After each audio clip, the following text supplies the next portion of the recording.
Okay, isang magandang hapon po sa inyong lahat at welcome po sa panibagong episode ng aking YouTube channel. So ngayon, tuloy-tuloy pa rin po ang aming pamimigay ng ayuda o ng tulong para sa mga taong salanta ng bagyo. So dito ngayon, dito kami sa Binduyan at dito po kami ngayon mamimigay ng mga food packs o bigas.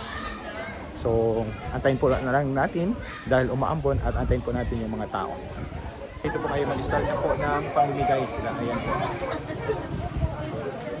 Dito po. Ayan.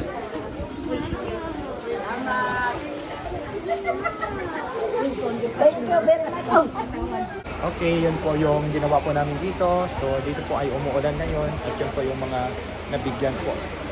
So maraming salamat po at magandang hapon po.